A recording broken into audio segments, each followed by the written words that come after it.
Chair.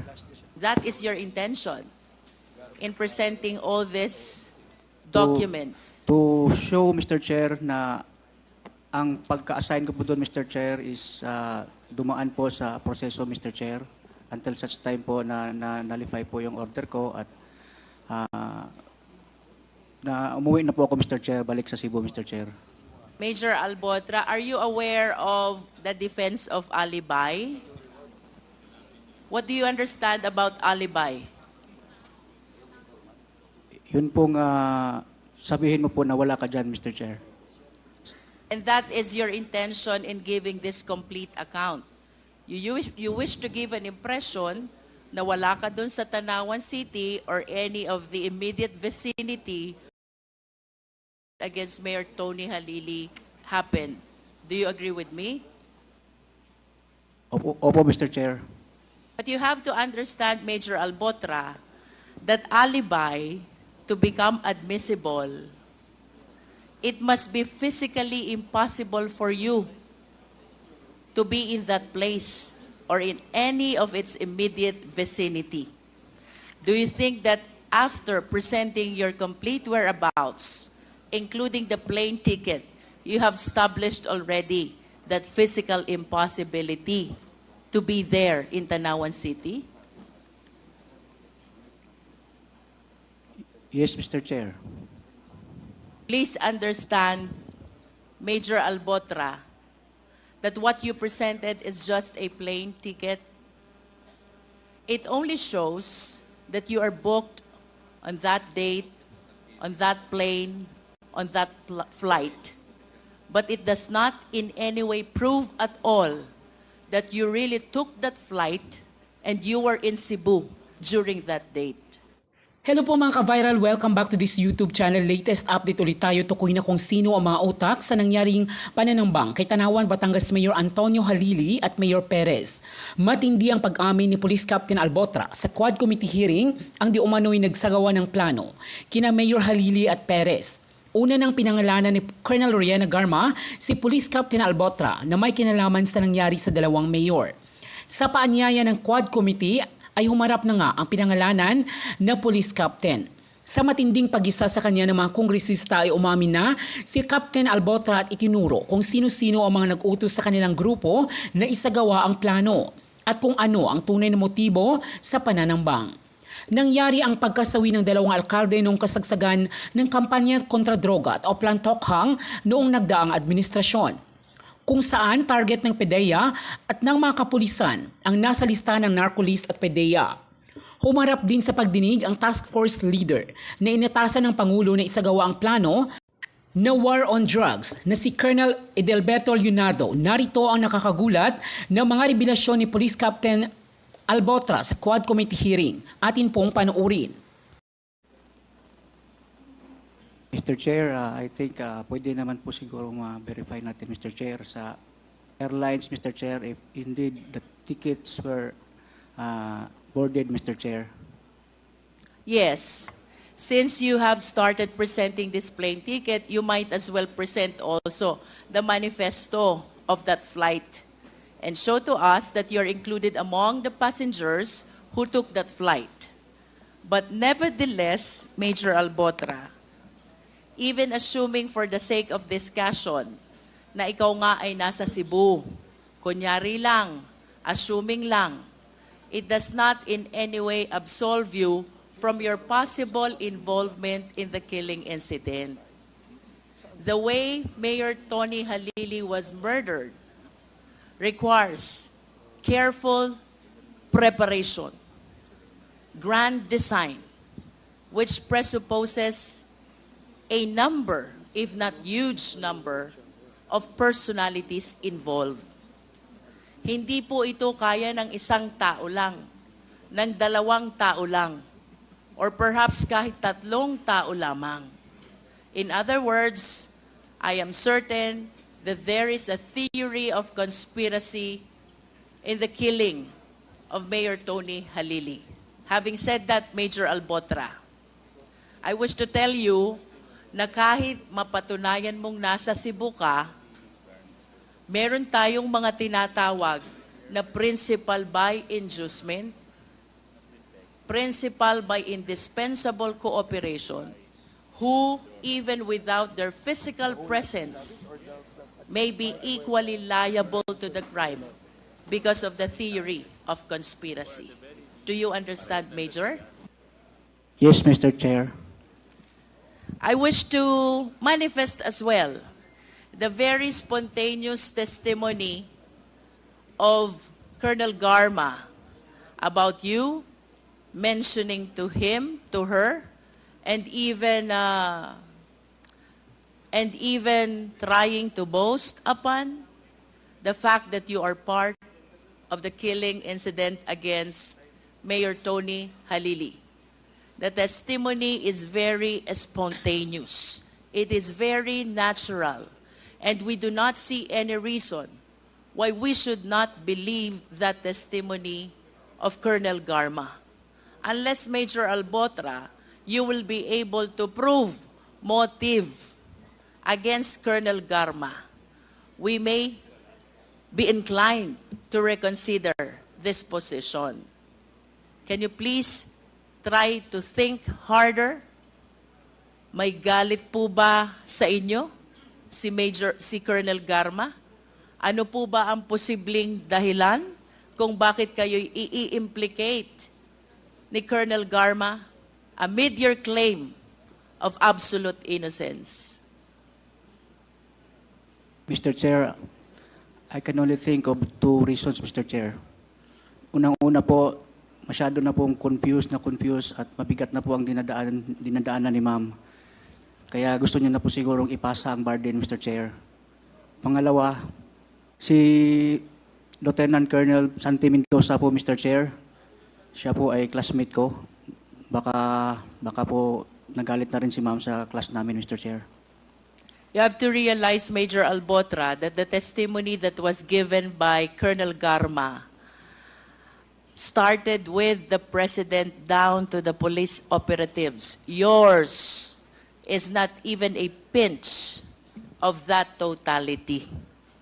At kagaya po ng tinanong kanina ng ibang members ng Quad, why of all the police officers in the entire country, why you, if she indeed is not telling the truth? Can I answer, Mr. Chair? Yes. Sa totoo lang, Mr. Chair, hindi ko po talaga alam, Mr. Chair. Yun lang pong reason na yun ang naisip ko. Pero kung you try to background me po doon sa Cebu, Mr. Chair, wala pong maniniwala, Mr. Chair, na ako ay ganong klaseng tao. Hindi po ako mayabang. Tahimik nga lang po ako, Mr. Chair. Yun lang po, Mr. Chair. Now, Major, I wish to invite your attention to paragraph 12 of your affidavit. Sabi mo dito, even my subsequent career promotion and assignments debunks any notion of being rewarded or incentivized due to any allegations of killings. Do you know for a fact that the reward system exists? Yes or no? Mr. Chair, Yes or no? partly yes po, Mr. Chair, partly no. Partly yes. Enlighten us, which part of the reward system are you aware of? Mr. Chair, what I am trying to elaborate here, Mr. Chair, ako po ay tapon-tapon din, Mr. Chair, sa aking assignments. Yung promotion ko, kita nyo naman, Mr. Chair, hanggang ngayon, hindi pa ako napopromote. And kung totoo, Mr. Chair, na talagang parte ako nung pagpatay kay Mayor Halili, siguro po maganda po yung assignment ko, Mr. Chair. Hindi po ako binalik doon sa Cebu, Mr. Chair. Tapos, yes, Mr. Chair. So when you speak about reward system, you are pertaining only to promotion and assignment? Is that what you mean? Opo, Mr. Chair. Then you could have used the word promotion and assignment and not reward. Why did you use the term reward? What do you understand about the reward system of the war on drugs? I have no personal knowledge on that, Mr. Chair. I did not partake on that. If you do not have a personal knowledge, this representation would not mind if that is a hearsay. What do you understand about the reward system? Because certainly, this is not about promotion. This is not about a choice of assignment. Otherwise, you should have indicated that in paragraph 12. What do you understand about the reward system of the war on drugs?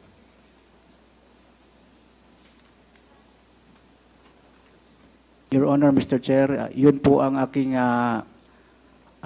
ibig sabihin po, Mr. Chair, when I write here in my affidavit, the word reward, Mr. Chair, and Did you read your affidavit before you signed? yes, Mr. Chair, Your Honor. Sino po ang gumawa ng affidavit nyo? Yung lawyer ko po, Mr. Chair, in my presence, siya po ang Mr. Chair. If your intention really is to pertain to promotion and choice of assignment, Major Albotra, bakit hindi yon ang ginamit mong terminologies?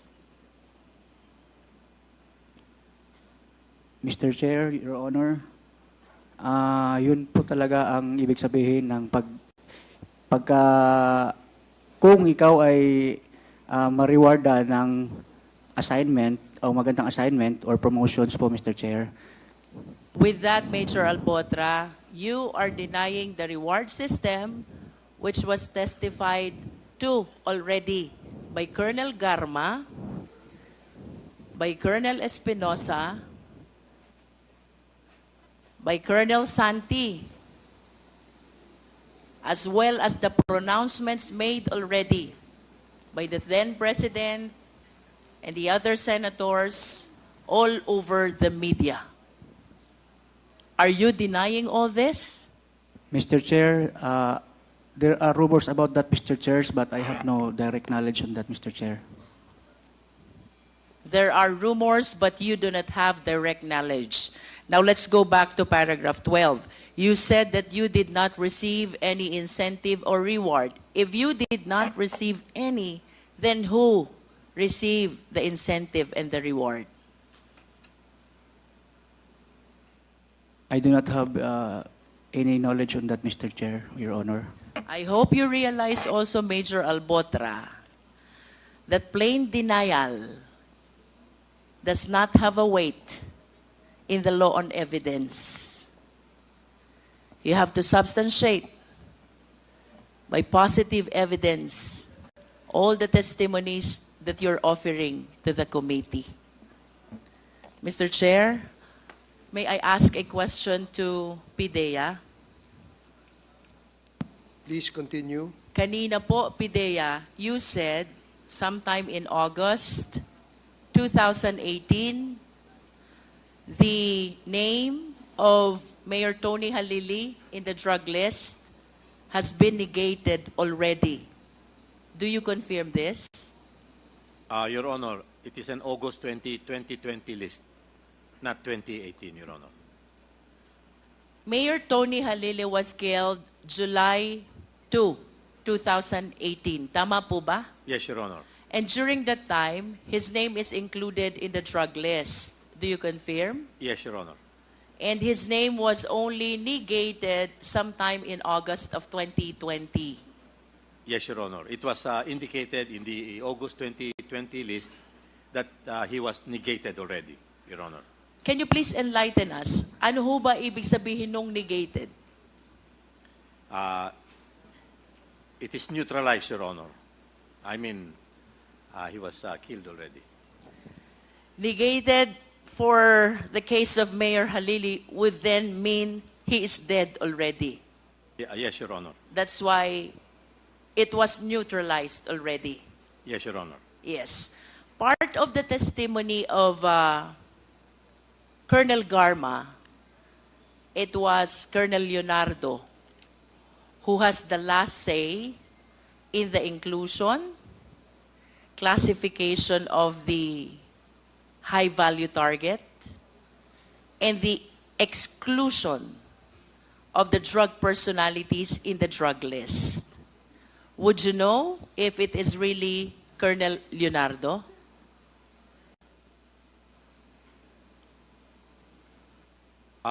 Your Honor, we have no indication that Colonel Leonardo had any clear participation in the making of these lists. I understand that you were appointed in the PIDEA only during the present administration. Tama po ba? Yes, Your Honor.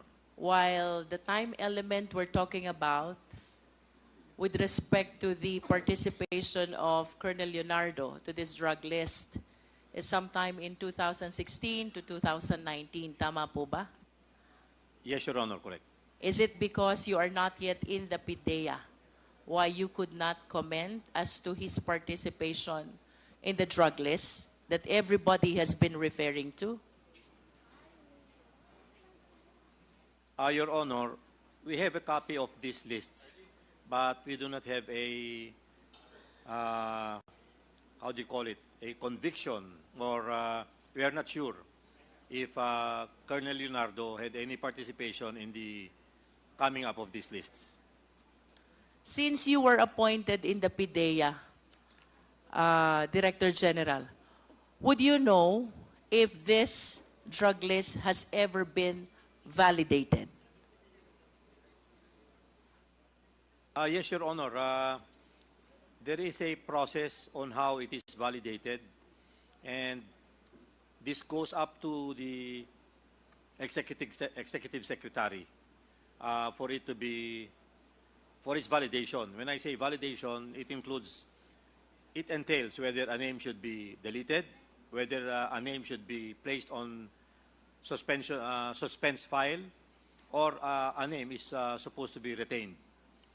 And there was a procedure that was agreed upon in 2019 on how this list is going to be validated. And so this is the process that we are following, Your Honor. And to be very honest about it, we have only validated 1,502 of the total of 6,042 names. So, to this date, PIDEA, the total number of names is still 6,000 plus. Yes, Your Honor, 6,042. And that out of that 6,000 plus, the ones validated is only 1,000 plus. Yes, Your Honor. So how do you appreciate the genuineness of the remaining 5,000 still in the drug list? There is a process, Your Honor. It's a very long process, and which starts in the barangay level, and it goes up to the regional level, and from the regional level, it goes to a remedied committee, Your Honor. This remedied committee is made up of 4 members: the Chief of Staff, the Chief of the Philippine National Police, the Secretary of Interior and Local Government, and the Director General of PIDEA. The Secretariat of this committee is PIDEA, Your Honor. And what happens is that we study the names, again, starting from the barangay, then from the barangay it goes to municipal and city level, then up to the provincial, involving all units, especially law enforcement agencies, to determine whether this name should be retained, delisted, or to be placed on suspense file. And we recommend this, and this remedied committee, which is chaired by the Secretary of Interior and Local Government, submits this list to the Office of the Executive Secretary for a decision to be made whether the recommendations will be granted or not, or approved or not, Your Honor. But sometimes, let us just say, for example, in the regional level, there are certain, it takes the regional director, for example, of the PNP, the regional director of the DILG, mostly regional directors, Your Honor. But as I gathered, there were instances in the past that it was very hard to convene all of these people together to sign the results of their validation, and so it was taking a long time. And that's the reason why we were only able to validate 1,502 of the 6,000 plus names, Your Honor. Given that answer, Pidea, ginagamit pa po ba ng mga law enforcement agencies yung drug list, given the fact that the remaining 5,000 remain unvalidated?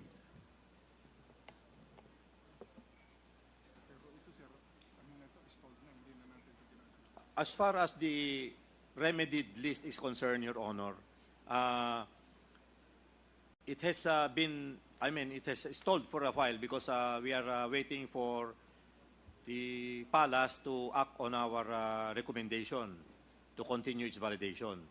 But we are not only dependent on this list, we also have our National Drug Information System, which has names.